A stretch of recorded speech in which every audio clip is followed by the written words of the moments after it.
यह वीडियो जरा गौर से सुनिएगा।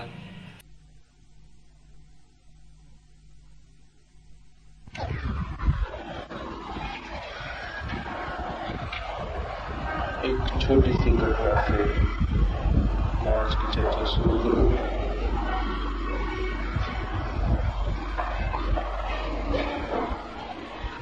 एक गांव में एक अपरिचित फकीर का आगमन हुआ था। उस गांव के लोगों ने शुक्रवार के दिन, जो उनके धर्म का दिन था, उस फकीर को मस्जिद में बोलने के लिए आमंत्रित किया। वो फकीर बड़ी खुशी से राजी हो गया, लेकिन मस्जिद में जाने के बाद जहां की गांव के बहुत से लोग इकट्ठा हुए थे, उस फकीर ने मंच पर बैठकर कहा, मेरे मित्रों, मैं जो बोलने को, जिस संबंध में मैं बोलने वाला हूं, क्या तुम्हें पता है वो क्या है?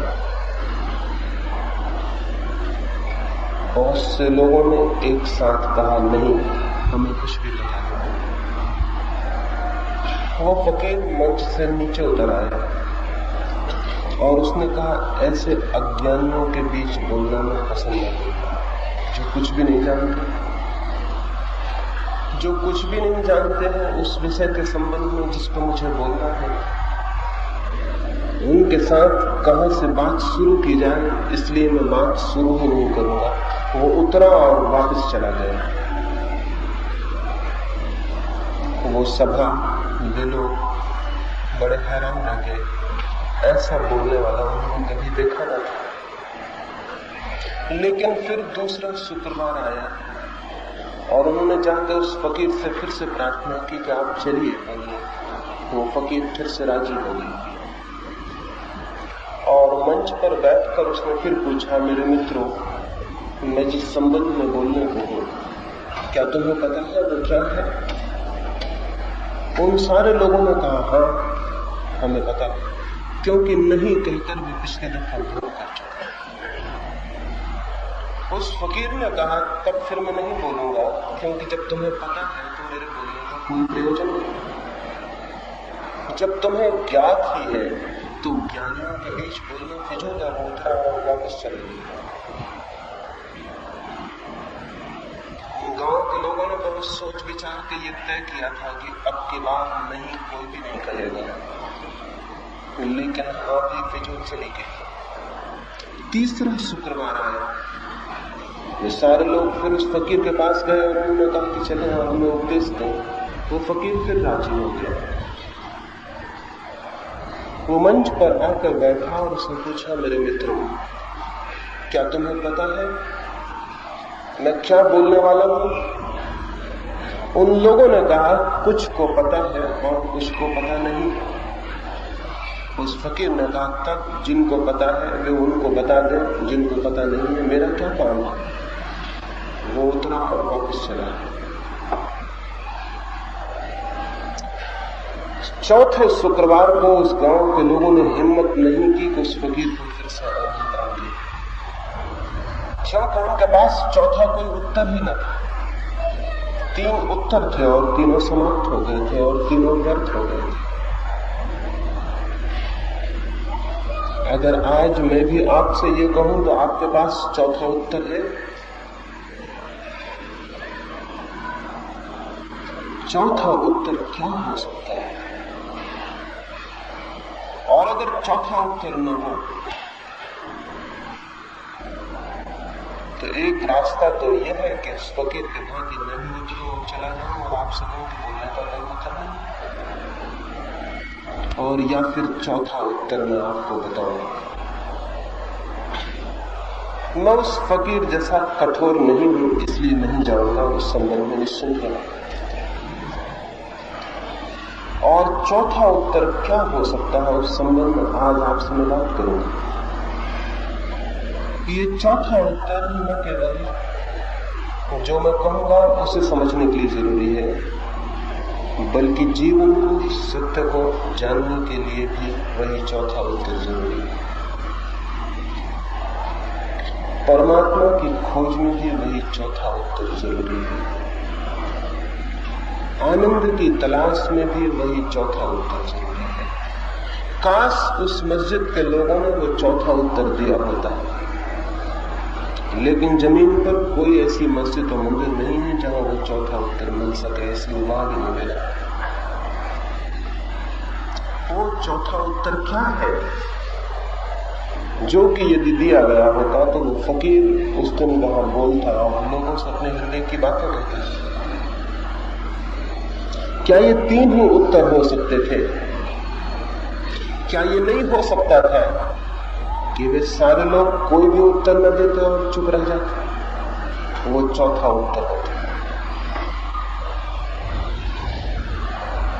वे कोई भी उत्तर न देते और चुप रह जाते। वो चुप रह जाना चौथा उत्तर होता। और जो चुप रह जाने में समर्थ है वो उस बात को भी समझ सकेगा जो कही जा रही है, और उस जीवन को भी समझ सकेगा जो हमारे चारों ओर मौजूद है। लेकिन हम में से चुप रहने में कोई भी समर्थ नहीं है। हम बोलने में समर्थ हैं लेकिन चुप रहने को समर्थ नहीं है। हम शब्दों के साथ खेलने में समर्थ हैं लेकिन मौन रह जाने में, और इसलिए शायद हम जीवन को गंवा देते हैं। जो जीवन हमारे चारों तरफ मौजूद है, चाहे उसे कोई परमात्मा कहे, और जो जीवन हमारे भीतर मौजूद है, चाहे कोई उसे आत्मा कहे, हम उस जीवन को जानने से वंचित रह जाते हैं क्योंकि हम चुप होने में समर्थ नहीं। जानने के लिए चाहिए साइलेंट माइंड, जानने के लिए चाहिए मौन, जानने के लिए चाहिए एक ऐसा मन जो बिल्कुल चुप हो सके। लेकिन हम बोलते हैं, जागते हैं तब भी और सोते हैं तब भी, किसी से बात करते हैं तब भी और नहीं बात करते हैं तब भी हमारे भीतर बोलना चल रहा है।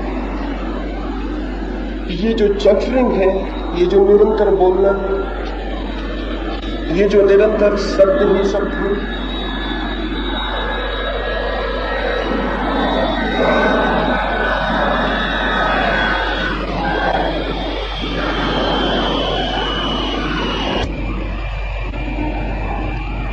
इन शब्दों और शब्दों में हमारा मन उस सामर्थ्य को खो देता है, उस शक्ति को खो देता है, उस शांति को खो देता है, उस दर्पण को खो देता है जिसमें कि जीवन को जाना और जिया जा सकता है। लेकिन शायद हमें इसका कोई स्मरण नहीं। क्या कभी हमें ये ख्याल आया कि जैसे समुद्र लहरों से भरा हो, तूफान में हो, झील लहरों से भरी हो, आंधी आ गई हो, तो उस झील में फिर चांद दिखाई पड़ना बंद हो जाता है? क्या हमारे मन भी निरंतर आंधियों से भरे हुए नहीं? क्या निरंतर उनमें भी शब्दों की हवाएं और शब्दों के तूफान नहीं उठा देते? क्या कभी एक क्षण को भी वहां शांति होती है, सब मौन होता है? नहीं होता है। और इसके कारण कुछ बात घटित हो जाती है जो हमारे और जीवन के बीच एक दीवार बन जाती है और हम जीवन को नहीं जान पाते। और फिर इसी मन को लेकर हम खोजने निकलते हैं, शास्त्रों में खोजते हैं। इसी मन को लेकर हम पहाड़ों पर जाते हैं, इसी मन को लेकर हम मंदिरों में जाते हैं। लेकिन मन हमारा यही है जो शब्दों से भरा हुआ है। और कभी हमें ये ख्याल भी पता नहीं आता कि ये मन जो इतना ज्यादा भरा हुआ है, इतना ज्यादा व्यस्त, इतना ऑक्युपाइड है, इतना शब्दों से दबा है, इतना शोरगुल से भरा है ये क्या जानने में समर्थ हो सकता है? जानने के लिए इसके भीतर अवकाश कहां, स्पेस कहां, जगह कहां, स्थान कहां जहां कोई नया सत्य प्रवेश कर सके, कोई नई बात सुनी जा सके, कोई नया तथ्य देखा जा सके? जगह कहां है? मन खाली का, मन है भरा हुआ। उस फकीर ने यही उन लोगों से पूछा था और उनमें से एक भी व्यक्ति इस बात की गवाही न दे सका कि वो चुप होने में समर्थ है, मौन रह जाने में समर्थ है।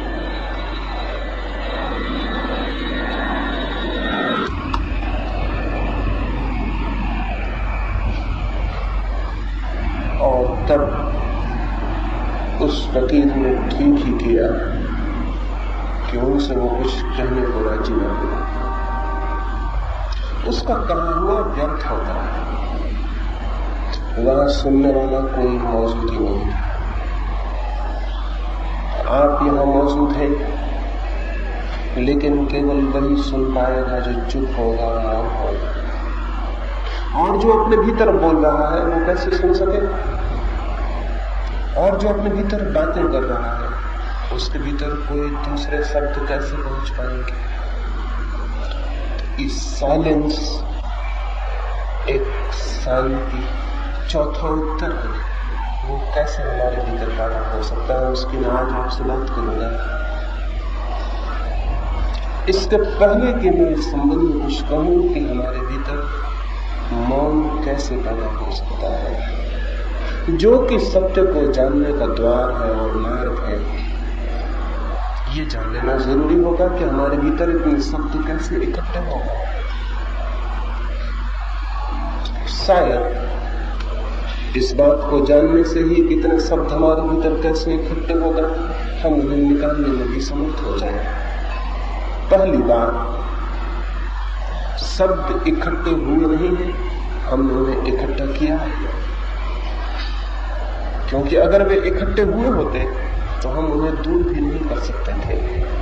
हमने उन्हें इकट्ठा किया, हम 24 घंटे उन्हें इकट्ठा कर रहे हैं। हम 24 घंटे सब तरफ से उनको ढूंढ के ला रहे हैं।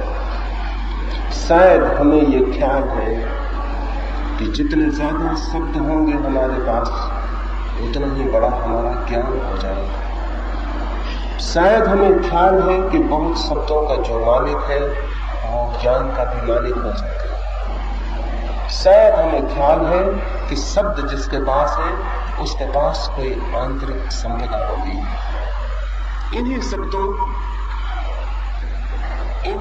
के संग्रह को हमें बताया गया है कि ज्ञान है, और हमने इन शब्दों को इकट्ठा करके अपने को भी विश्वास दिला लिया है कि हम कुछ जानते हैं।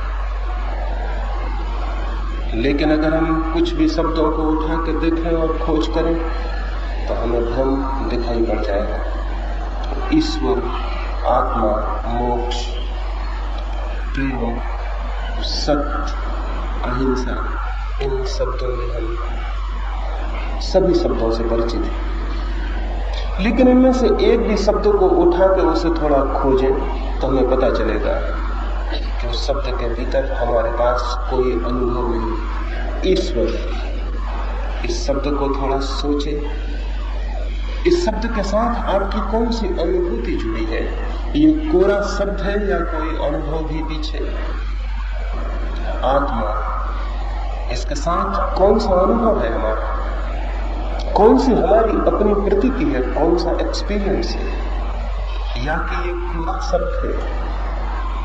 जब मैं कहता हूं मकान, जब मैं कहता हूं वृक्ष, तब शब्द नहीं होता हमारे पास, पीछे एक अनुभूति भी होती है। जब मैं कहता हूं घोड़ा तो शब्द ही नहीं होता, वो घोड़े का एक अनुभव भी होता है। लेकिन जब मैं कहता हूं आत्मा, जब मैं कहता हूं ईश्वर, तब हमारे पास क्या है? हमारे पास केवल एक शब्द है, थोथा और खाली, जिसमें कोई हमारा अनुभव नहीं। जिसमें हमारा कोई जानना नहीं। मनुष्य के पास दो तरह के शब्द हैं। एक तो वे शब्द हैं जो उसके अनुभव से निर्मित हुए हैं, और एक वे शब्द हैं जिनके साथ उसका कोई अनुभव नहीं। धर्म और दर्शन और फिलोसफी के संबंध में हम जो कुछ जानते हैं वो दूसरे तरह के शब्द हैं जिनके साथ हमारा कोई अनुभव नहीं। और इन शब्दों के आधार पर जो बिल्कुल निष्प्राण, जो बिल्कुल डेड और मुर्दा है, जो वैसे ही है जैसे एक कवि एक समुद्र के किनारे था। वहां बड़ी सुखद हवाएं थी, बड़ी शीतल हवाएं थी, और वहां उसने सोचा कि उन हवाओं को वो अपनी प्रेयसी के पास भी पहुंचाए। लेकिन उसकी प्रेयसी तो हजारों मील दूर एक अस्पताल में बीमार थी। उसने एक बहुत सुंदर संदूक में उस समुद्र की हवाओं को बंद किया और उस संदूक को अपनी प्रेयसी के पास पहुंचाया, और एक पत्र लिखा कि समुद्र के किनारे इतनी सुंदर हवाएं हैं, इतनी शीतल, इतनी आनंददायी कि मेरा मन होता है कि उन्हें तुम्हें भेंट भेजूं। तो इस छोटी सी पेटी में थोड़ी सी हवाएं बंद करके भेज रहा हूं, तुम उन हवाओं को पाकर प्रसन्न हो जाओ। लिखना मुझे हवाएं तुम्हें कैसी लगी। वो पेटी पहुंची, उसकी प्रेयसी ने वो पत्र पढ़ा और उस पेटी को खोला, लेकिन उसके भीतर तो कुछ भी नहीं था। समुद्र की हवाओं को पेटियों में नहीं भरा जा सकता। समुद्र की हवाओं को जानना हो तो उन्हें अपने घर तक लाने का कोई उपाय नहीं है, खुद हमें ही समुद्र के किनारे जाना पड़ेगा। ये नहीं हो सकता है कि मेरा कोई मित्र पेटियों में भर के उन्हें मेरे पास भेज दे। हाँ, ये हो सकता है कि मैं खुद समुद्र के किनारे जाऊं और जानूं ताजी हवाओं को पेटियों में भरते से ही वो मुर्दा हो जाएंगे, उनकी सारी ताजगी चली जाएगी। उसके पास पेटी तो पहुंची लेकिन हवाएं नहीं पहुंची। उसने बहुत खोजा उस पेटी में, लेकिन वहां कोई हवाएं नहीं। हमारे पास भी शब्द पहुंच जाते हैं, अनुभूतियां नहीं पहुंचती। सत्य के किनारे पर जो अनुभव किया जाता है उसे सत्य के किनारे पर ही जाकर अनुभव किया जा सकता है। कोई अनुभव करे और शब्द हमारे पास पहुंचा दे, वे शब्द हमारे पास खाली पीठियों की भांति पहुंचते हैं, उनमें कोई हवा नहीं होती। और उन्हीं शब्दों को हम इकट्ठा कर लेते हैं और उन्हीं शब्दों के हम मालिक बन जाते हैं और उन्हीं शब्दों के आधार पर हम जीना शुरू कर देते हैं। वे शब्द ही झूठे हो चुके हैं, हमारा जीवन भी उनके साथ झूठा हो जाता है, और उन्हीं शब्दों के आधार पर हम जीवन के प्रश्नों के उत्तर देने लगते हैं। अगर कोई पूछे ईश्वर है तो हम कोई उत्तर जरूर देंगे, जैसा उस मस्जिद के लोगों ने उत्तर दिया। अगर कोई पूछे आत्मा है तो हम उत्तर जरूर देंगे। अगर कोई पूछे सत्य क्या है तो हम उत्तर जरूर देंगे। और हम में से इतना समर्थ कोई भी नहीं होगा जो चुप रह जाए और इस बात को अनुभव करे कि मेरे पास थोथे शब्दों के सिवाय और क्या है, तो मैं कैसे उत्तर दूं। लेकिन जो आदमी चुप रह जाएगा उसने सत्य की तरफ, जानने की तरफ पहला कदम उठा दिया। उसने सत्य की तरफ यात्रा का पहला कदम उठा लिया, क्योंकि वो शब्दों की व्यर्थता को जान गया। और जो शब्दों की व्यर्थता को जान जाता है वही सत्य तक जाने की खोज कर सकता है। लेकिन जो शब्दों से तृप्त हो जाता है उसकी तो खोज बंद हो जाती है। और हम सारे लोगों की खोज बंद है। कोई एक तरह के शब्दों से तृप्त हो गया है, कोई दूसरे तरह के शब्दों से तृप्त हो गया है। कोई हिंदू होने से, कोई मुसलमान होने से, कोई जैन होने से। ये सब होना क्या है? ये शब्दों से तृप्त हो जाने के अतिरिक्त और कुछ भी नहीं है। हमने कुछ उत्तर स्वीकार कर लिए, और जो आदमी कुछ उत्तर स्वीकार कर लेता है उसका मन मुर्दा हो जाता है, उसकी खोज बंद हो जाती है। मुर्दा मन शब्दों से भरा हुआ होता है, ताजा मन शब्दों से नहीं, जिज्ञासा से, इंक्वायरी से। मुर्दा मन का लक्षण है, उसके पास सब उत्तर बंधे हुए तैयार होते हैं। जीवित मन का लक्षण है, उसके पास प्रश्न तो होते हैं लेकिन उत्तर नहीं होते। उसके पास जिज्ञासा तो होती है, खोज की आकांक्षा और प्यास तो होती है, लेकिन उत्तर नहीं होता है। और जिसके पास उत्तर नहीं है और प्रश्न है, उसका मन अचानक चुप हो जाता है। मौन हो जाने का पहला सूत्र है उत्तरों से मुक्त हो जाइए। लेकिन हमारी हालत बिल्कुल उल्टी है। हमारे पास प्रश्न कम है, उत्तर ज्यादा है। जिसके पास प्रश्न नहीं है और उत्तर है, उस आदमी ने खोज बंद कर दी। वो तृप्त हो गया, वो रुक गया। और जीवन सतत मांग करता है आगे बढ़ो, और जीवन पुकारता है आगे आओ। और जीवन कहता है कहीं रुक मत जाना, क्योंकि रुकने के सिवाय मृत्यु और कुछ भी नहीं है। लेकिन जो सतत बढ़ता है और कहीं रुकता नहीं, उस सातत्य में, उस निरंतर बढ़ते जाने में जीवन और उसके कदम एक साथ बढ़ने लगते हैं। और एक दिन आता है कि जीवन की जो सतत प्रवाहमान धारा है, वो जो जीवन की गंगा है, वो उसके साथ एक हो जाती है। जीवन ठहरा हुआ नहीं, लेकिन हमारे मन ठहरे हुए हैं। जीवन तो निरंतर सतत आगे जा रहा है, प्रतिक्षण बहा जा रहा है। हेराक्लित ने कोई 2000 वर्ष पहले यूनान में कहा था, नदी में दोबारा नहीं उतर सकते, एक ही नदी में दोबारा नहीं उतर सकते। उसने जीवन की नदी के बाबत कहा था, नदी तो बही जाती है, आज उतरे हैं उसमें, कल उसी नदी में नहीं उतर सकेंगे। वो नदी आगे चली गई, दूसरे पानी में जगह लगी होगी। मैं तो कहता हूं एक ही नदी में एक बार भी उतरना बहुत कठिन, क्योंकि जब तक पैर नदी के पानी को छुएगा, नीचे का पानी बह गया, जब पानी पैर नीचे जाएगा तब तक ऊपर का पानी बह गया। जीवन तो बहाव है, लेकिन मनुष्य का मन ठहराव बन जाता है, और जो मन ठहर जाता है वो जीवन से उसका संपर्क टूट जाता है, संबंध टूट जाता है। फिर वो कितना ही राम राम जपे और शास्त्र पढ़े, उसे कहीं परमात्मा की कोई झलक उपलब्ध न हो सकेगी, क्योंकि परमात्मा तो जीवन में व्याप्त है। जीवन का ही दूसरा नाम परमात्मा। जीवन से संबंध जोड़ना है तो मुर्दा मन से संबंध तोड़ना पड़ेगा, और शब्दों से भरा हुआ मन डेड हो जाता है, मुर्दा हो जाता है। हम सबके मन मरे हुए मन है, जीवित मन नहीं। जीवित मन के लिए चाहिए जहां जहां मन ठहर गया हो, वहां वहां से हम मन को मुक्त कर लें। जहां जहां मन रुक गया हो, वहां वहां से हम उसे छोड़ दें। जिन जिन किनारों को उसने जोर से पकड़ लिया हो, उन किनारों को हम छोड़ दें, ताकि बहाव पैदा हो सके, ताकि मन भी गति पा सके, डायनेमिक हो सके, बैठ न रह जाए, परिवर्तन पा सके, प्रवाह पा सके। जितना प्रवाह मन में आएगा उतना ही मन शांत होता जाएगा। मन की ये जो अशांति है, ये इसीलिए है कि मन को हम रोक के बंद किए हुए हैं और सारा जीवन बहा जा रहा है। मन तड़फ रहा है मुक्त होने को, लेकिन हम उसे बांधे हुए। मन स्वतंत्र होने को पीड़ित है और हम उसे बांधे हुए। और बांधे हुए हम किस चीज से?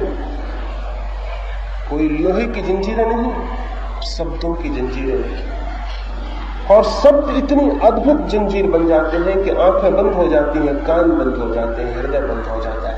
एक शब्द सब कुछ बंद कर सकता है। हिंदुस्तान में 4000 5000 वर्षों से हम करोड़ों शूद्रों को सता रहे हैं, परेशान कर रहे हैं। क्यों? एक शब्द हमने ईजाद कर लिया, शूद्र। बस एक शब्द ईजाद कर लिया, शूद्र, और कुछ लोगों को हमने चिपका दिया कि ये शूद्र है। फिर हमारी आंखें बंद हो गई, फिर हम उनके कष्ट नहीं देख सके, क्योंकि शूद्र दरवाजा बंद हो गया। फिर हम उनकी पीड़ाएं अनुभव नहीं कर सके। फिर हमारा हृदय उनके प्रति प्रेम से प्रभावित नहीं हो सका। एक शब्द हमने चिपका दिया, सूत्र एक ईजाद कर लिया शब्द, और उस शब्द के आधार पर हम 5000 साल से करोड़ करोड़ लोगों को परेशान कर रहे हैं। और हमें ये ख्याल भी पैदा नहीं हुआ कि हम ये क्या कर रहे हैं। इसलिए ख्याल पैदा नहीं हुआ क्योंकि जिसे हमने शूद्र कह दिया वो हमारे लिए मनुष्य ही नहीं रह गया, उसका मनुष्यों से कोई संबंध नहीं।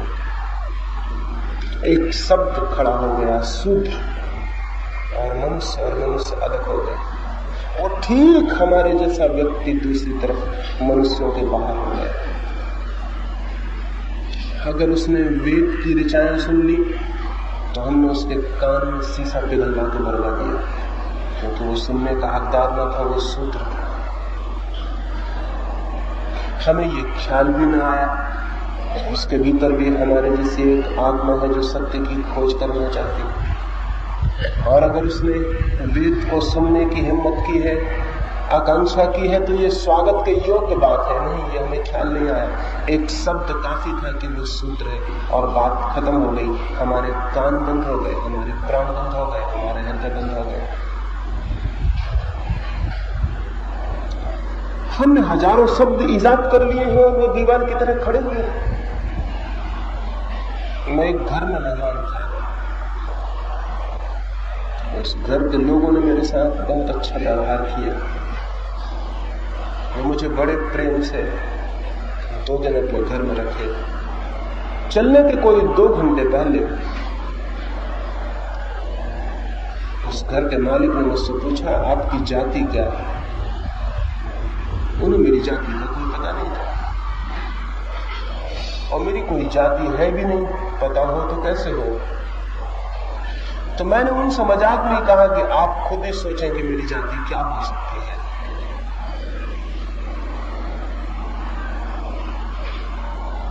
उनके घर में एक छोटा सा बच्चा था, उसने मेरी दाढ़ी वगैरह देख के कहा कि कहीं आप मुसलमान तो नहीं? मैंने कहा कि अगर तुम कहते हो तो यही सही, मुसलमान ही सही। उस घर में बड़ी चिंता फैल गई। उन सबका मेरे प्रति रुख बदल गया, और 2 घंटे मैं दूसरा आदमी हो गया। उसके पहले मैं दूसरा आदमी था। एक शब्द बीच में आ गया, मुसलमान, और मैं दूसरा आदमी हो गया। मैं वही था जो 2 दिन से था, लेकिन वे बीते 2 घंटे भिन्न हो गए। आते वक्त उन्होंने मेरे पैर पड़े थे, जाते वक्त उस घर में किसी ने मेरे पैर नहीं पड़े। एक शब्द बीच में आ गया। आते वक्त वे खुशी से भरे थे, जाने के बाद शायद उन्होंने अपना घर साफ किया हो, किया जरूर होगा, सफाई की होगी। एक मुसलमान घर में मैं वही था, लेकिन एक शब्द बीच में आ गया और सारी बात बदल गई।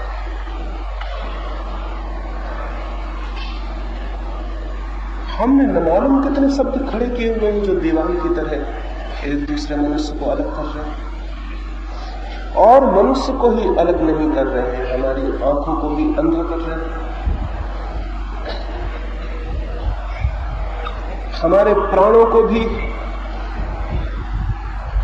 बहरा कर रहे हैं, हमारी संवेदनशीलता को तोड़ रहे हैं। जर्मनी में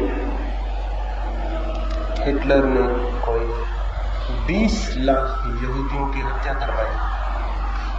कौन लोगों ने हत्या की? वे लोग कोई बहुत बुरे लोग हैं? वे हम जैसे ही लोग हैं। 500 यहूदी रोज नियमित हत्या किए जाते रहे। कौन लोग हत्या कर रहे थे? वे कोई पागल हैं? उनके दिमाग खराब है? या कि वे कोई दैत्य हैं, राक्षस हैं? नहीं, हमारे जैसे लोग हैं। सब बातें हमारी जैसी हैं, लेकिन एक शब्द यहूदी और उस शब्द के साथ उनके प्राण पागल होंगे। और उन्होंने वो किया जो आदमी को करने में जरा भी शोभा नहीं देता। हमने अपने मुल्क में क्या किया? हिंदुओं ने मुसलमानों के साथ क्या किया? मुसलमानों ने हिंदुओं के साथ क्या किया? छोड़ दें हिंदू मुसलमान की बात। महाराष्ट्रियन गुजराती के साथ क्या कर सकता है? गुजराती महाराष्ट्रियन के साथ क्या कर सकता है? हिंदी बोलने वाला गैर हिंदी बोलने वाले के साथ क्या कर सकता है? गैर हिंदी बोलने वाला हिंदी बोलने वाले के साथ क्या कर सकता है? कुछ शब्द, और उन शब्दों में जहर भरा जा सकता है और हमारे प्राण बिल्कुल ही पागल हो सकते हैं। से बहुत से शब्दों की दीवार हमने खड़ी कर दी।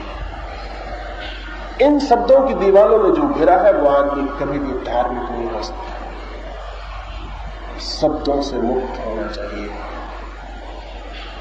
तो एक तो शब्द है दीवार की तरह मनुष्य को तोड़ रहे हैं, और साथ ही ये शब्द जीवन के प्रति भी हमारी आंखों को नहीं खुलने देते, वहां भी आंखों को बंद रखते हैं।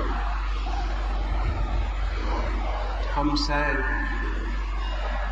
सब तरफ शब्दों को खड़ा कर देते हैं, अपने चारों तरफ एक किला बना लेते हैं शब्दों का, उसके भीतर छिप जाते हैं। और जब भी जीवन में कोई अनहोनी और नई घटना घटती है तो हम पुराने शब्दों से उसकी व्याख्या कर लेते हैं और उसका नयापन समाप्त हो जाता है, खत्म हो जाता है। ये जो हमारी स्थिति है ये हमें चुप नहीं होने देती, मौन नहीं होने देती, ताजा नहीं होने देती। वो जो मस्तिष्क है उसको फ्रेश और नया नहीं होने देती। और नया मस्तिष्क न हो तो कैसे जीवन से हम जुड़ सके, कैसे जीवन को जान सके, और शांत मन न हो तो कैसे हम सत्य को जान सके, और दीवाने में टूटे तो हम कैसे मनुष्य से जुड़ सकें। दूर है पशु और पक्षी, तो दूर है पौधे, दूर है आकाश, दूर है आकाश के तारे। आदमी से ही हम नहीं जुड़ पा रहे हैं तो हम परमात्मा से जुड़ने की बात कैसे करें। यहाँ इतने लोग बैठे हैं, हम सबके बीच में दीवारें खड़ी होंगी न मालूम किस किस किस्म की, और उन सब दीवारों की ईंटें शब्दों से बनी हुई है, कोई लोहे से नहीं बनी हुई। उन्हें तोड़ देने में जरा भी कठिनाई नहीं है। एक हाथ का धक्का, एक हवा का झोंका काफी होगा, वो गिर जाएंगे और आप एक नए मनुष्य होकर खड़े हो जाएंगे। अपने चारों तरफ से शब्दों की दीवार हटा देनी जरूरी है, तो शायद हमारे भीतर जानने की क्षमता पैदा हो सके, सुनने की क्षमता पैदा हो सके, और शायद हमारे द्वार खुल सके और हमारे भीतर जो चारों तरफ जीवन है वो प्रवेश कर सके। अभी तो वो कहीं से भी प्रवेश नहीं कर पाता है।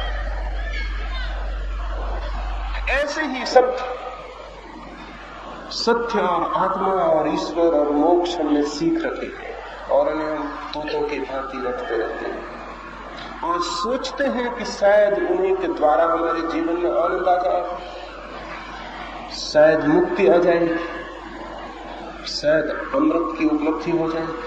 नहीं होगी। रटते रहे तोतों की भांति हम जीवन भर। जीवन रटने से उपलब्ध नहीं होता, बल्कि रटने वाला, रिपीट करने वाला जो मन है वो धीरे धीरे जड़ हो जाता है, धीरे धीरे और ज्यादा डलनेस पैदा हो जाती है, और ज्यादा मुर्दा हो जाता है और मर जाता है। क्या करें, कैसे ये दीवार टूट जाए? पहली बात, इस बात का हमें स्पष्ट बोध हो जाना चाहिए कि ये सब दीवार बना रहे।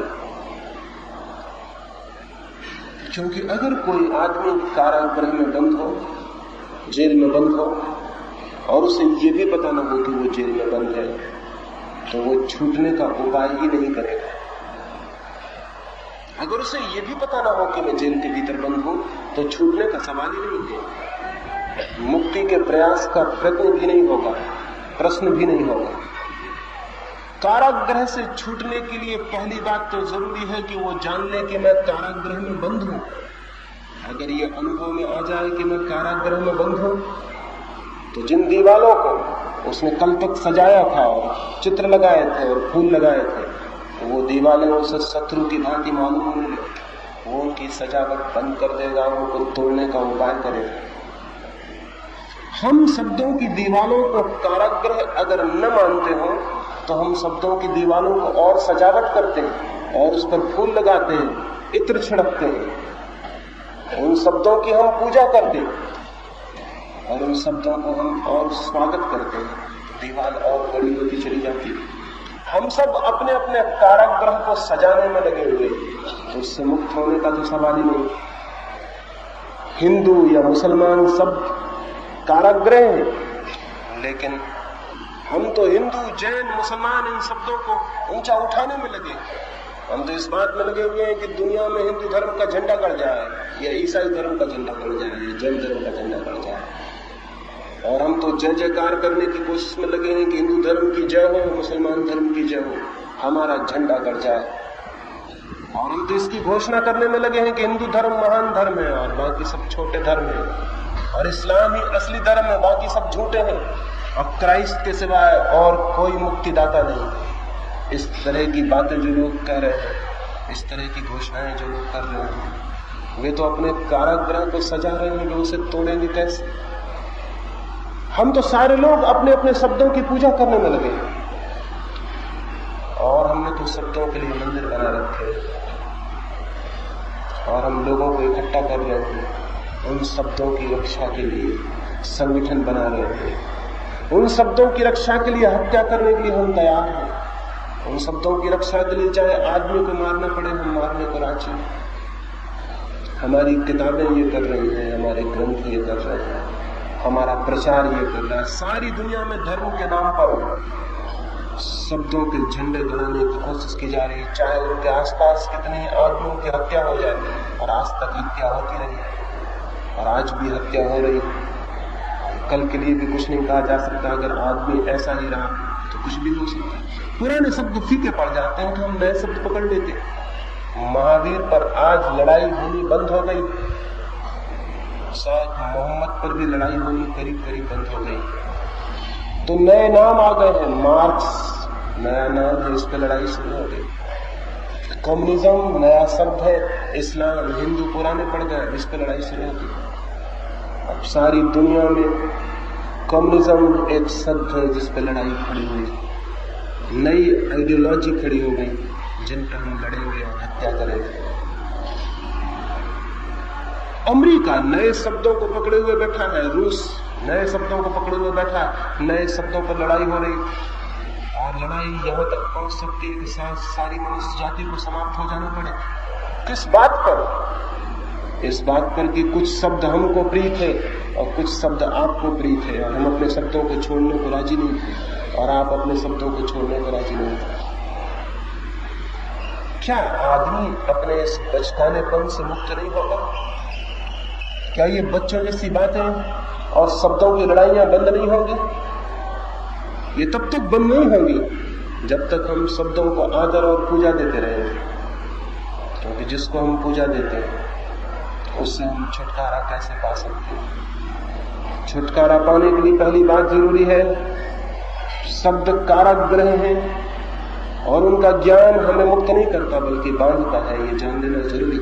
इसको जानते ही आपके भीतर से दीवार गिरनी शुरू हो जाएगी, जो शब्दों का भवन है वो खिसकना शुरू हो जाएगा। उसकी आधारशिला खींच ली गई, वो आधारशिला हमने अपने प्रेम से रखी है, पूजा से रखी है। अगर हम अपने पूजा और प्रेम को अलग कर लेते हैं वो गिर जाएगी। एक ऐसी दुनिया चाहिए जिसमें आदमी तो हो लेकिन हिंदू और मुसलमान न हो। ये बहुत कलंक के दाग। एक ऐसी दुनिया तो चाहिए जिसमें सोच विचारशील लोग हों लेकिन शब्दों को पकड़ने वाले पागल नहीं। एक ऐसी दुनिया चाहिए जहां आदमी आदमी के बीच शब्दों की कोई दीवार न रह जाए, तो शायद धर्म का राज्य शुरू हो सकता है। तो शायद व्यक्ति के जीवन में और समूह के जीवन में भी धर्म का अवतरण हो सकता है। उसके पहले नहीं हो सकता, उसके पहले कोई रास्ता नहीं। इधर 5000 वर्षों में हमने शब्दों के जाल खड़े किए और खुद उसमें फंस गए। अब कौन उसको तोड़े? कुछ लोग अगर हिम्मत नहीं करेंगे तो शायद ये शब्दों का जाल हमारी फांसी बन जाएगा और हमारा बचना मुश्किल हो जाएगा। और कितने आश्चर्य की बात है कि 5000 साल का इतिहास देखने के बाद भी हम शब्दों के प्रति जागरूक नहीं हो रहे हैं कि इन्होंने क्या किया। हमें ख्याल में भी नहीं आ रहा है कि इन शब्दों ने हमारे साथ क्या किया और हमें किस स्थिति में पहुंचा दिया। एक एक व्यक्ति के भीतर भी ये जाल है और सबके बाहर भी ये जाल। हर एक को अपने भीतर इस जाल को तोड़ने में लगना होगा, तो ही उसके भीतर वो साइलेंस पैदा हो सकती है जिसकी मैं आपसे बात कर रहा हूं। क्या करें, कैसे तोड़े? लोग मुझसे निरंतर पूछते हैं कैसे तोड़े। मैं उनसे कहता हूं पहली बात, शब्दों के प्रति सारा आदर, सारी पूजा, शब्दों के प्रति सारा भक्ति भाव छोड़ दें। शब्दों में कुछ भी नहीं, शब्दों में कोई सत्य नहीं। सत्य तो वही अनुभव होता है जहां सारे शब्द छूट जाते। इसलिए शब्दों के प्रति सारी भक्ति, सारी पूजा जानी चाहिए। ये सारा शब्दों के प्रति जितना आदर है, सम्मान है, ये जानना चाहिए।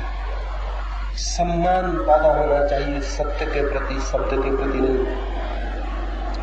जिसको सत्य के प्रति सम्मान पैदा होगा वो न तो हिंदू रह जाएगा, न मुसलमान, न जैन, न बौद्ध, न ईसाई, न पारसी। और जिससे सत्य के प्रति सम्मान पैदा होगा वो न तो भारतीय रह जाएगा, न पाकिस्तानी, न चीनी।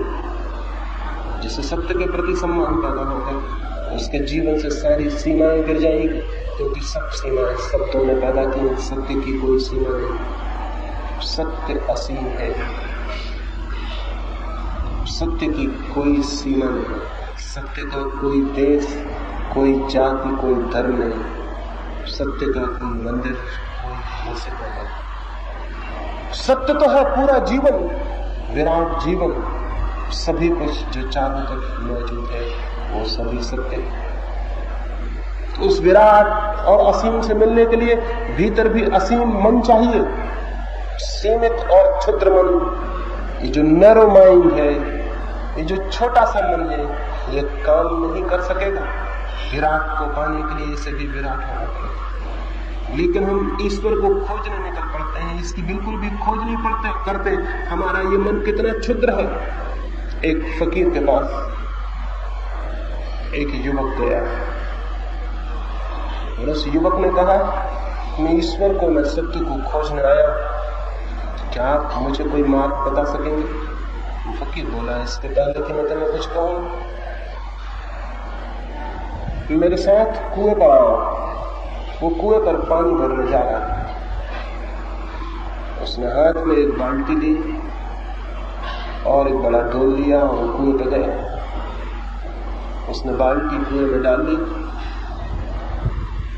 खींची, और वो युवक खड़ा हुआ देखता रहा। बाल्टी खींच के उसने उस बड़े ड्रम में जिसे वो अपने साथ लाया था उसमें पानी डाला, लेकिन ड्रम के नीचे कोई बॉटम नहीं था, उसके नीचे कोई गंदी नहीं थी। पानी जमीन पर बह गया। उसने दूसरी बाल्टी खींची, वो भी डाली। वो लड़के का संयम टूट गया। उसने 2-3 बाल्टियां बहते देखी, चौथी बाल्टी को उसने कहा, अनुभव आप भी आश्चर्यजनक मालूम करते हैं। जिस ढोल में आप पानी भर रहे हो उसमें नीचे कोई पेंदी नहीं और पानी बहा जा रहा है। जिंदगी भर भी पानी भरते रहिए तो भी पानी भरेगा नहीं। उस फकीर ने कहा, मेरे मित्र, मुझे ढोल की पेंदी से क्या मतलब? मुझे पानी भरना है तो मैं ढोल के गले पर आंखें लड़ाए हुए हूं। जब गले तक पानी आ जाएगा तो मैं समझ लूंगा पानी भर गया। पेंदी से मुझे क्या लेना देना? युवक बहुत हैरान हुआ इस उत्तर से। उस दिन चला गया, लेकिन रात उसने सोचा कि जो बात मुझे दिखाई पड़ रही थी, सीधी और साफ बात थी, अंधे आदमी को भी पता चल जाती कि उस ढोल में पेंदी नहीं थी, वो उस फकीर को नहीं दिखाई पड़ी। ये बड़े आश्चर्य की बात है, इसमें जरूर कुछ न कुछ रहस्य होना चाहिए। जो मुझे दिखाई पड़ रहा था उसे क्यों दिखाई नहीं पड़ेगा?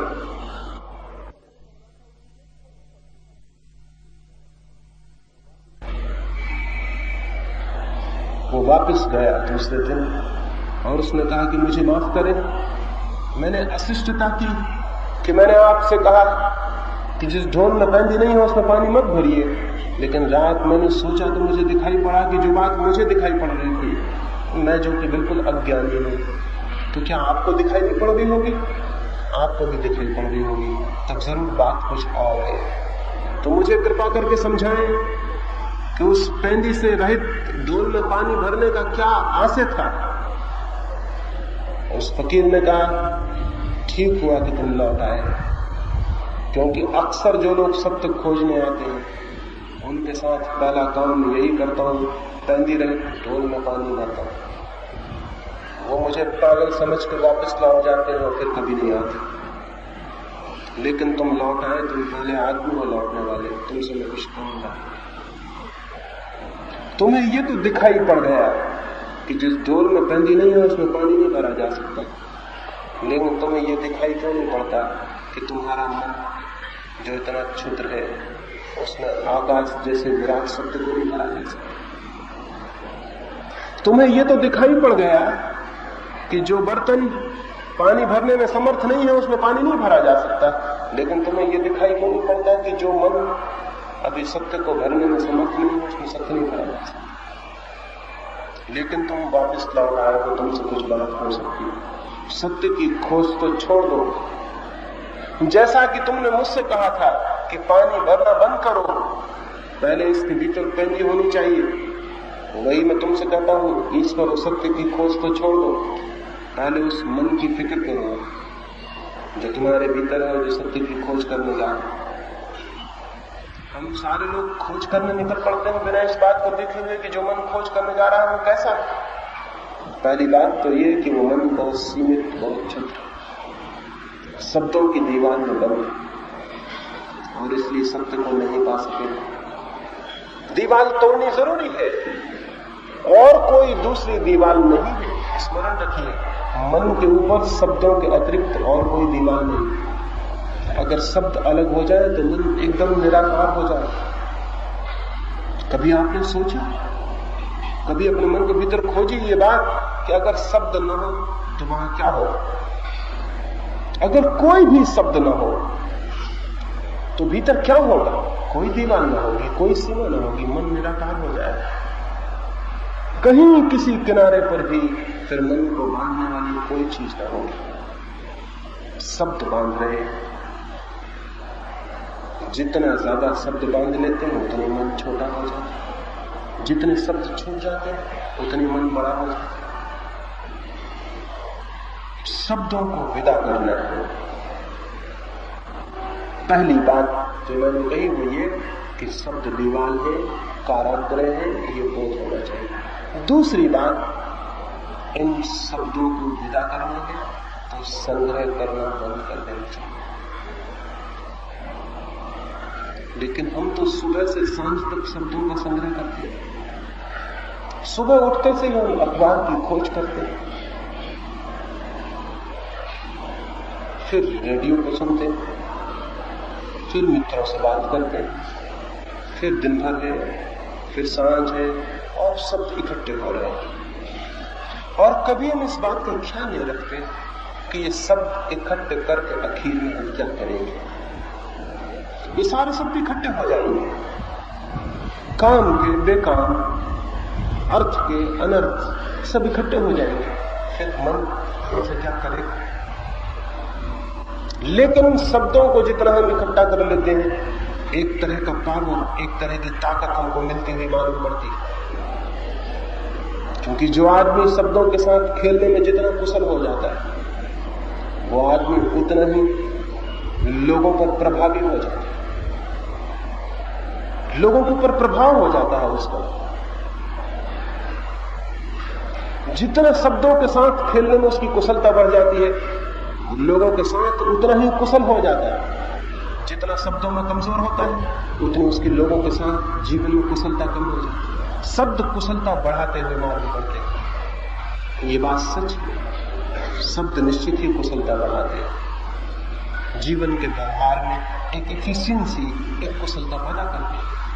लेकिन शब्द भीतर इकट्ठे होते जाते हैं और विचार इकट्ठे होते जाते हैं और भीतर धूल इकट्ठी होती जाती है, कचरा इकट्ठा होता जाता है और वो सब इतने ज्यादा भीतर इकट्ठे हो जाते हैं कि उनमें बंद मन फिर किसी तरह की उड़ान लेने में समर्थ नहीं आती। शब्दों का व्यवहार करें, शब्दों की कुशलता उपयोगी है, लेकिन शब्दों के गुलाम न बन जाए। कोई शब्द आपको पकड़ने वाला ना हो जाए, शब्द आपके हाथ के साधन हो, शब्द जीवन के साधन न बन जाए। इसका स्मरण रहे निरंतर। शब्द जीवन के लिए, बोलने के लिए, संबंधित होने के लिए जरूरी है, लेकिन शब्द भीतर जंजीरें नहीं बन जानी चाहिए। ये अगर निरंतर स्मरण हो तो हम व्यर्थ के शब्द भी इकट्ठे नहीं करेंगे और जिन शब्दों को इकट्ठा करेंगे उनको भी हम अपनी जंजीरें में बना देंगे। वे हमारे प्राणों के ऊपर पत्थर बनकर नहीं बैठ जाएंगे। हम उन्हें किन्हीं भी क्षण हटा दे सकते हैं, उनके साथ हमारा कोई मोह, कोई लगाव पैदा नहीं हो जाएगा। लेकिन अभी तो अगर हम एक शब्द भी आपको हटाने को कहें तो इतना मोह और इतना लगाव मालूम होगा कि उसे कैसे हटा सकते हैं। अगर मैं आपसे कहूं कि आप इतनी हिम्मत करें कि मैं हिंदू शब्द को हटा दूं अपने मन से, तो आप कहेंगे ये कैसे हो सकता है, क्योंकि शब्द को हटाऊंगा तो फिर मैं क्या रह जाऊंगा। वो हिंदू होना जैसे हमारी संपत्ति और हमारी आत्मा, जैसे उसे हम हटा नहीं सकते। यहूदी होने को नहीं हटा सकते, मुसलमान होने को नहीं हटा सकते, वो शब्द हमारे प्राणों पर बैठा है। अभी एक गांव में मैं था, उस गांव के मुसलमान नवाब की पत्नी मुझसे मिलने आई और उसने मुझसे कहा आपकी बातें तो मुझे ठीक मालूम पड़ी, लेकिन 3 रात मैं सो नहीं सकी। मैंने बहुत कोशिश की इस मुसलमान होने की बात को हटा दूं, लेकिन इसे हटाना ऐसा लगता है जैसे कोई अपने प्राणों को अलग कर रहा। शब्द अगर इस भांति मन को पकड़ते हो तो गुलामी पैदा होती, तो एक स्लेवरी पैदा होती है। तो शब्दों के साथ मोह नहीं होना चाहिए, उनका उपयोग होना चाहिए, जैसा आदमी वस्त्रों का उपयोग करता है। शब्द वस्त्र से ज्यादा नहीं होने चाहिए। उनके साथ कोई मोह, कोई लगाव, कोई आसक्ति, उनके साथ प्राणों का कोई गहरा संबंध बनाना एक गुलामी को निर्मित करना। और जब ये गुलामी निर्मित हो जाए तो फिर हम अपने ही हाथ से पैदा किए हुए जाल में फंस जाते हैं, जिसके बाहर निकलना कठिन होगा। मैंने उस महिला को कहा कि अगर तुम्हारी इतनी भी सामर्थ्य नहीं है कि तुम एक शब्द को अपने से मुक्त कर सको, तो फिर क्या तुम सोचती हो कि ये मन जो इतना कमजोर और गुलाम है, क्या ये मन ईश्वर को जान सकेगा? जिसकी इतनी साहस और इतनी हिम्मत और इतना सा साहस नहीं है कि एक शब्द से छुटकारा पा सके, ये और किस चीज से छुटकारा पा सके? ये स्मरण रखना जरूरी है कि ये सब आते हैं जाते हैं, इनके साथ कोई प्राणों का संबंध बांध लेना ठीक नहीं।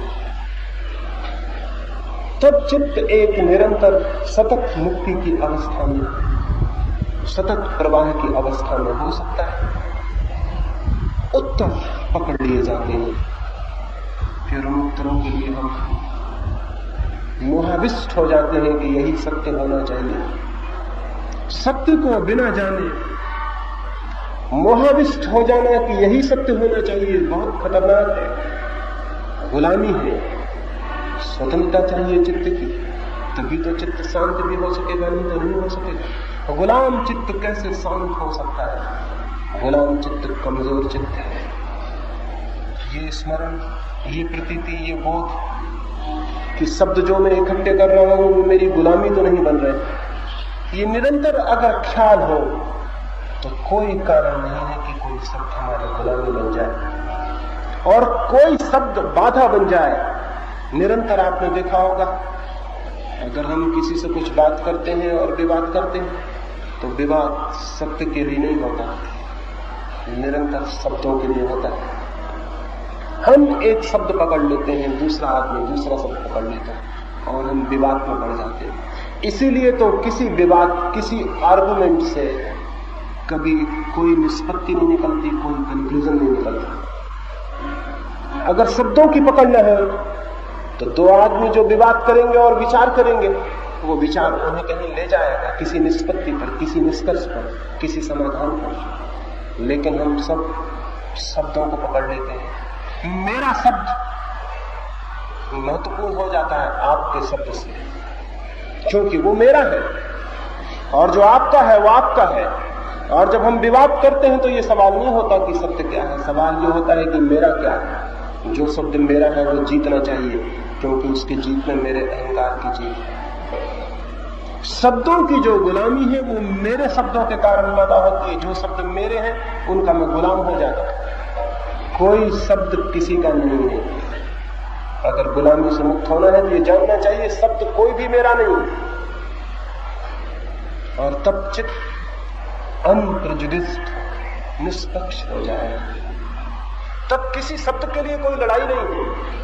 तब हम किसी भी शब्द के लिए निष्पक्ष विचार करने को तत्पर हैं, उत्सुक हैं, खोज के लिए तैयार हैं। शायद इस दुनिया में फिर कोई विवाद न हो अगर लोग शब्दों के साथ मेरे होने का मोह छोड़, कौन सा शब्द आपका है सिवाय इसके कि एक शब्द बचपन से आपके कान में बार बार दोहराया गया है और आपका उसमें क्या है? कौन सा शब्द आपका है? कौन सा सिद्धांत आपका है? कौन सा विचार आपका है? कोई भी तो आपका नहीं है। कोई भी विचार बार बार दोहरा दिया जाए आपके मन में, वो आपको लगने लगेगा मेरा। जो लोग बहुत कुशल होते हैं दूसरे लोगों को समझाने में, जीतने में, वे हमेशा एक तरकीब का उपयोग करते रहे। अब्राहम लिंकन से एक बार उसके किसी मित्र ने पूछा कि आप हमेशा विवाद करने में विजयी क्यों हो जाते हैं?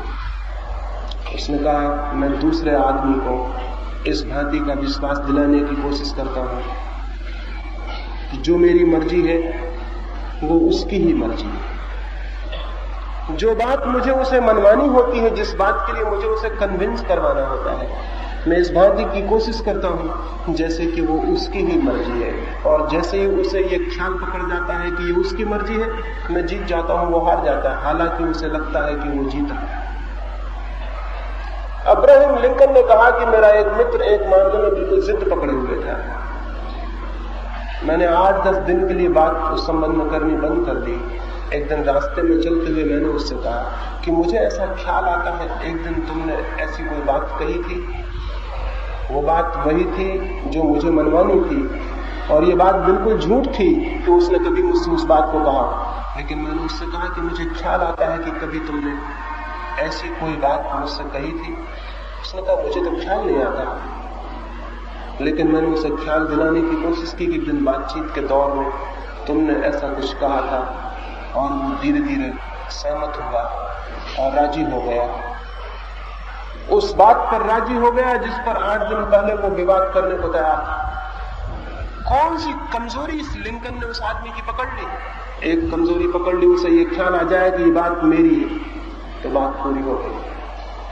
दुनिया में जो बड़े नेता हैं वे जनता को ये विश्वास दिलाया करते हैं कि आप जो कहते हो वही हम कह रहे हैं, जो आपकी मर्जी है वही हमारा विचार है। और लोग ऐसी मूर्खतापूर्ण बातों के लिए भी राजी हो जाते हैं जिनका कोई हिसाब नहीं। एक दफा उन्हें विश्वास आ जाए कि वो विचार उनका है, मेरा है, बस फिर कुछ भी करवाया जा सकता है। हिंदू धर्म मेरा है तो फिर मेरी हत्या करवाई जा सकती है। मुसलमान धर्म मेरा है तो फिर मैं अपनी गर्दन कटवा सकता हूं। वो जो मेरा है वो बहुत बलवान और वो मेरे मन को पकड़ लेता है। ये जो शब्द और विचारों की सारी गुलामी है, ये मेरे की वजह से पैदा हुई। इसको अगर तोड़ना है तो एक बात जान लेनी है, कोई शब्द मेरा नहीं है, कोई विचार मेरा नहीं है। सब विचार उधार है और सब विचार किसी खास तरह के प्रोपेगेंडा का परिणाम। मैं हिंदू घर में पैदा हुआ हूं, हिंदू प्रोपेगेंडा के भीतर पला हूं। बचपन से मुझे कहा गया कि कृष्ण जो है भगवान और गीता जो है भगवान की किताब है। मुझे बचपन से ये बात कही गई है, मैंने बार बार इसे सुना है। धीरे धीरे मुझे ये एहसास आ गया है कि ये मेरा ख्याल है कि कृष्ण जो है भगवान है, गीता जो है भगवान की किताब है। ये मेरा ख्याल है। ये 20-25 वर्ष 50 वर्ष तक निरंतर दोहराने का परिणाम है कि मुझे लगता है ये मेरा ख्याल, इसमें मेरा क्या है। अगर मुझे मुसलमान घर में रखा गया होता तो मेरा ख्याल ये होता कि कुरान जो है वो भगवान की किताब है, और अगर मुझे ईसाई घर में रखा गया होता तो मेरा ख्याल ये होता कि बाइबल जो है वो ईश्वर की किताब है। बचपन से जो प्रोपेगेंडा है, प्रचार है, उसका परिणाम है कि लगता है कि ये मेरे शब्द, ये मेरा धर्म है, ये मेरा देश, ये मेरी जाति, ये शब्द मेरे हैं और वो शब्द मेरे नहीं। फिर गुलामी खड़ी हो जाती है। आज तक हम बच्चों के मन गुलाम बनाते रहे। एक अच्छी दुनिया पैदा नहीं हो सकी क्योंकि माँ बाप ने निरंतर ये कोशिश की है कि जिस गुलामी में वे कैद हैं उनका बच्चा उस गुलामी के बाहर न हो जाए, वो भी उसी कारागृह में बड़ा हो।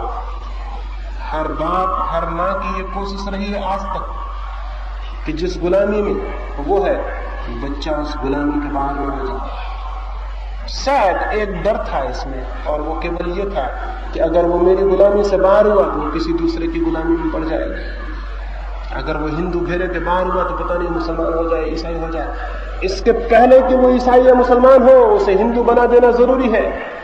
और दुनिया में जितने धर्म हैं वो चूंकि सभी एक न एक तरह की गुलामियां हैं, इसलिए हर बाप परेशान है और डरा हुआ है कि मेरा बच्चा कहीं इस गुलामी को छोड़कर उस गुलामी में न चला जाए, क्योंकि अपनी गुलामी फिर भी अपनी है, पराई तो नहीं है, अपनी अकेली नहीं है, बाप दादों से हजारों वर्ष से है, परंपरागत है।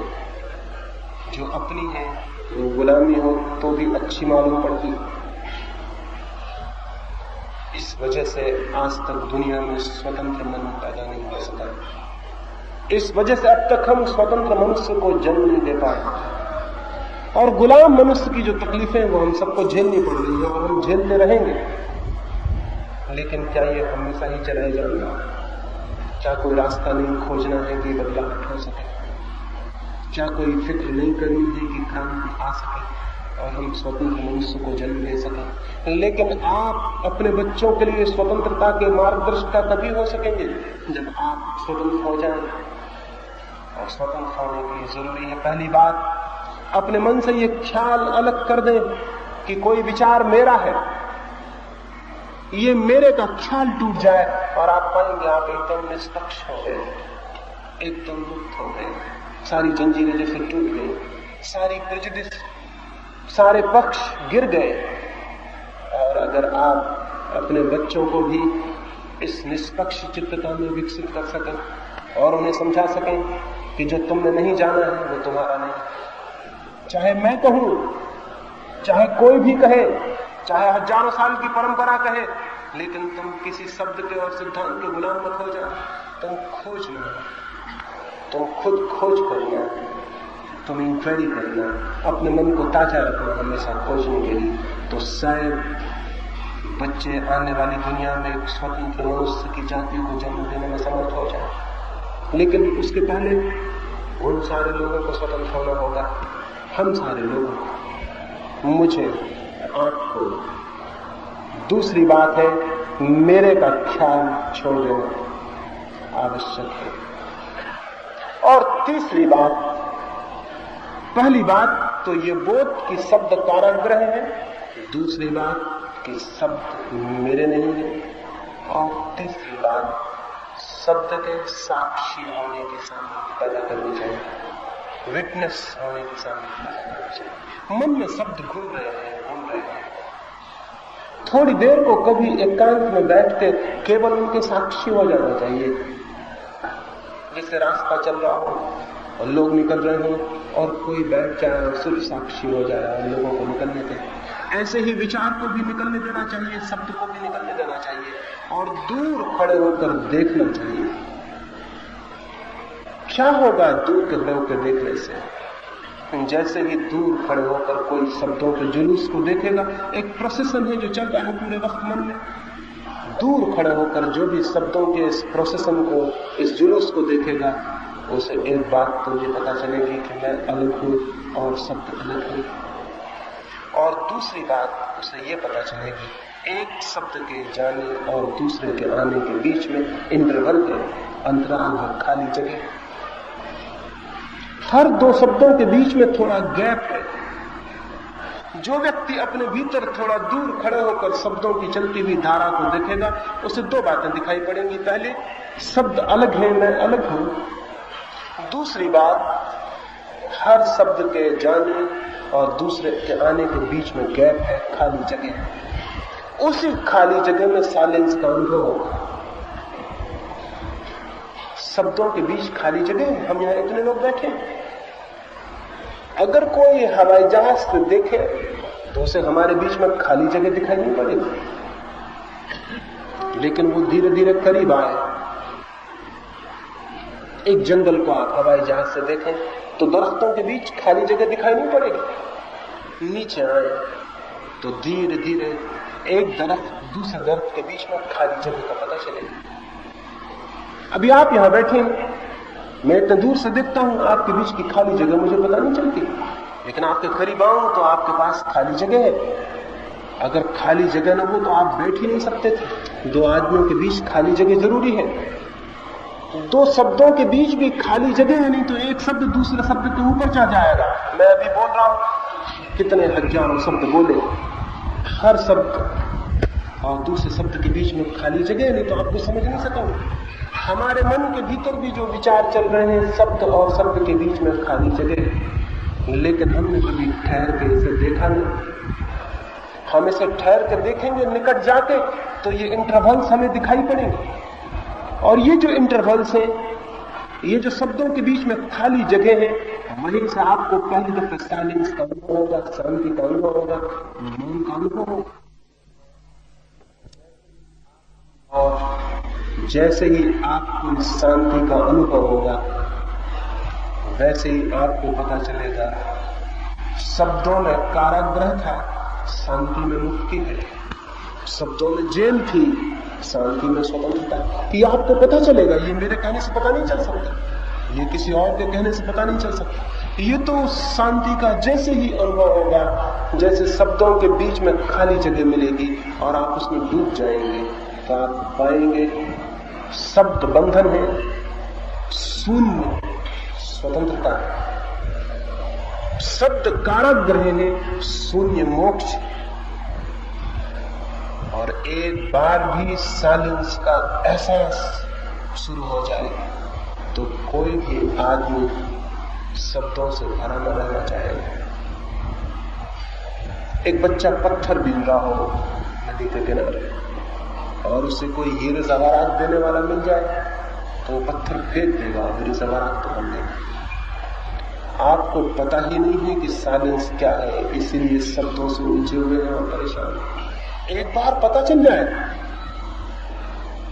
एक बार ये पता चल जाए कि क्या है शांति, क्या है मौन, तो फिर आप शब्दों को पकड़ने वाले न रह जाएंगे। उसी दिन से आपकी जिंदगी में क्रांति हो जाएगी, आप दूसरे आदमी हो जाएंगे। लेकिन पता ही नहीं है, और कठिनाई ये है कि कोई दूसरा आपको बता नहीं सकता। खुद ही जानना होगा, खुद ही पहुंचना होगा। 3 सूत्र मैंने आपसे कहे। पहली बात, शब्द कारागृह है, इसका अनुभव। दूसरी बात, शब्द मेरे नहीं है, इसका अनुभव। तीसरी बात, शब्दों के बीच में खाली जगह है, इसका अनुभव। ये तीसरी बात सर्वाधिक महत्वपूर्ण है। पहली 2 बातें उसकी भूमिका है, तीसरी बात महत्वपूर्ण है। थोड़ी देर कभी रात बिस्तर पर पड़े हुए शब्दों के साक्षी मात्र रह जाए, मन में चल रही है उनकी धाराएं। चुपचाप आंख बंद करके अंधेरे में उनको देखते रहो, क्या हो रहा है, कौन से विचार चल रहे हैं। उन्हें जाने दे, रोकना नहीं है, छेड़ना नहीं है, चलने दे, सिर्फ देखे।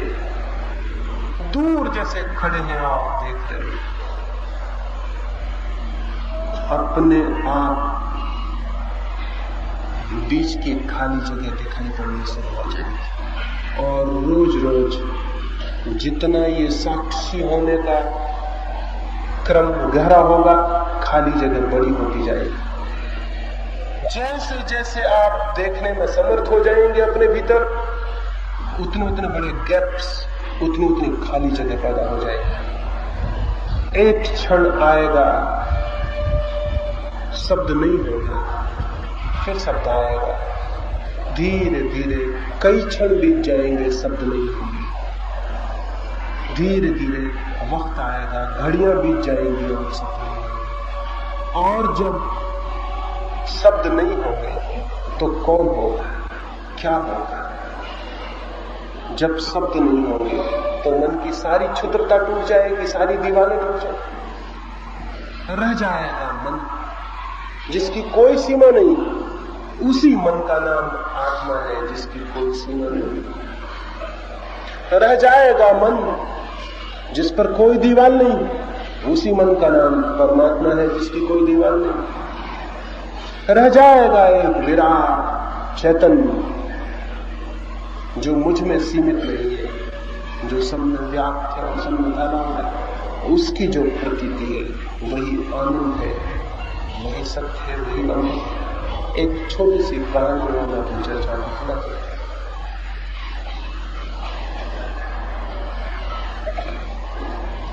एक बहुत पुराने देश में और बहुत पुराने दिनों में एक राजा ने एक अद्भुत दान उस देश के 100 ब्राह्मणों को दिया था। उसने कहा था कि मेरे पास एक बड़ी भूमि है, तुम इस भूमि में से जितनी घेर लो वो तुम्हारी हो जाएगी। बहुमूल्य भूमि थी। राजा ने अपने जन्मदिन के उत्सव में देश के 100 बड़े ब्राह्मणों को मार देनी चाहिए थी। वे ब्राह्मण तो खुशी से नाच उठे। एक ही शर्त थी, जो जितनी उस जमीन को घेर लेगा, जितनी बड़ी दीवार बना लेगा जमीन पर, वो जमीन उसकी हो जाएगी। अब सवाल यही था कि कौन कितनी बड़ी बना ले। ब्राह्मणों ने अपने घर द्वार बेच दिए, अपने कपड़े भी बेच दिए, एक एक लंगोटियां भर बचा ली, क्योंकि सस्ते में बहुत बहुमूल्य जमीन मिलती थी। और उन्होंने दीवारें बनाई और जितनी जो जमीन घेर सकता था उसने घेर ली। इस घेरने में एक और आकर्षण था। राजा ने यह भी कहा था कि जो सबसे ज्यादा जमीन घेरेगा उसे मैं राजगुरु बना दूंगा। एक तो जमीन घेरने का फायदा था, बहुमूल्य जमीन मुफ्त सिर्फ घेरने के मूल्य पर मिलती थी, और दूसरा सबसे ज्यादा गिर जाए तो राजा के राजगुरु होने का भी सौभाग्य मिलता था। 6 महीने का वक्त दिया था। फिर 6 महीने के बाद राजा गया और उन ब्राह्मणों से कहा, मैं खुश हूं कि तुमने काफी जमीनें घेरी, अब मैं पूछने आया हूं कि सबसे ज्यादा जमीन का घेरा किसका। एक ब्राह्मण खड़ा हुआ और उसने कहा कि इसके पहले कि कोई कुछ कहे, मैं दावा करता हूं कि मेरा ही घेरा सबसे बड़ा। सारे ब्राह्मण हंसने लगे, राजा भी हंसा, क्योंकि वो गांव का दरिद्रतम ब्राह्मण था और किसी को भी ये आशा नहीं थी कि उसने बड़ा घेरा बनाया हो। और ब्राह्मणों को तो भली भांति पता था कि उसने छोटा सा घेरा बनाया है, कुछ थोड़ी सी लकड़ी वगैरह लगा के थोड़ी सी जमीन घेरी। लेकिन जब दावा किया गया था तो निरीक्षण के लिए राजा को जाना पड़ा। वो 100 ब्राह्मण भी गए। वहां जाके पहले ही सबको शक हुआ था कि मालूम होता है उसका दिमाग खराब हो गया, क्योंकि लोगों ने तो मीलों लंबे जमीन के टुकड़े घेर लिए थे। वहां जाके तो निश्चय हो गया कि वो पागल हो गया। उसने थोड़ा सा जमीन का टुकड़ा घेरा था, कुछ लकड़ियां बांधी थी, लेकिन रात मालूम होता था उसमें उसने आग लगा दी थी। अब वहां कोई घेरा नहीं था, सारी लकड़ियां जली हुई पड़ी थी।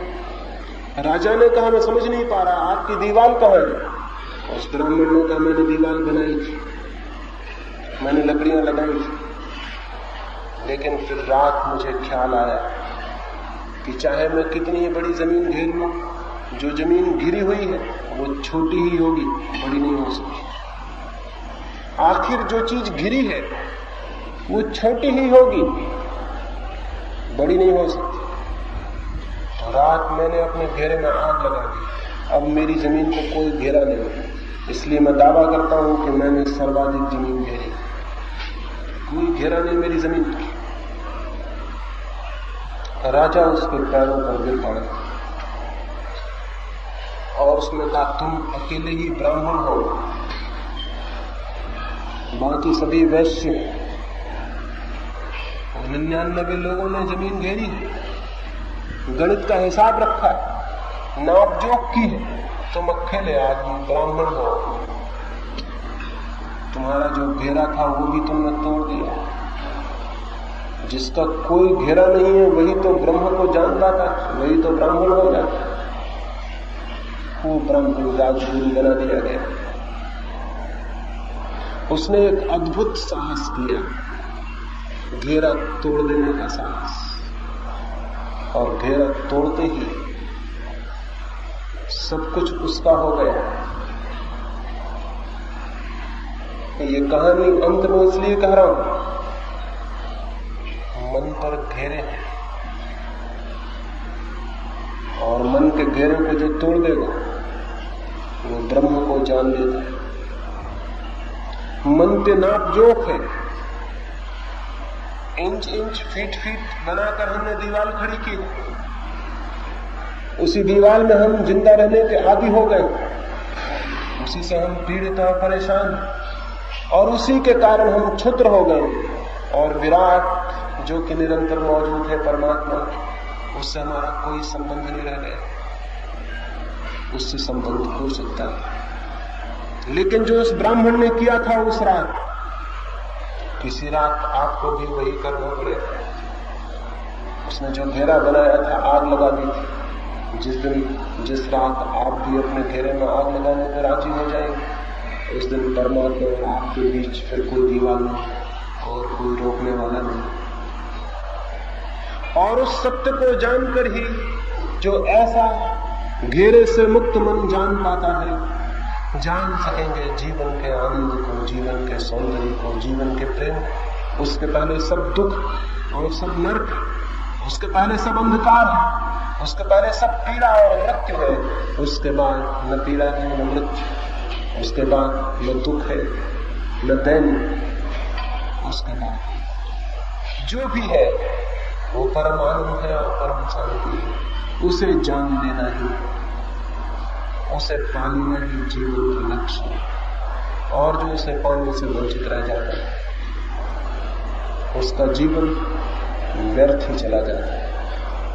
वो कंकड़ पत्थर बीनने में गंवा देता है और हीरे जवाहरातों के ढेर उसके निकट थे, उनको नहीं देख पाता। वो मिट्टी को बांधने में गंवा देता है और सोने की खदानें उसके पास थे, उनको नहीं देख पाता। वो क्षुद्र को कमाने में, विराट की संपदा को पाने से वंचित रह जाता है।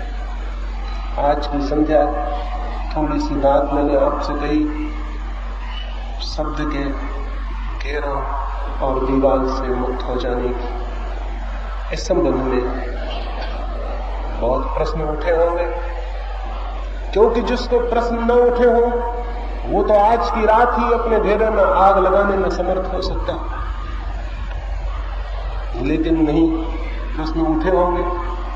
मैं जब बोलता था तब आपके भीतर बहुत से शब्द जग गए होंगे, तो उन प्रश्नों की हत्या के लिए कल का समय निश्चित है। जो प्रश्न उठे हों वो कल पूछे जा सकते हैं, इस ख्याल से नहीं कि मैं उनके उत्तर दूंगा, बल्कि इस ख्याल से कि उनकी हत्या में आपका सहयोगी हो सके। उत्तर देने वाला मैं कौन?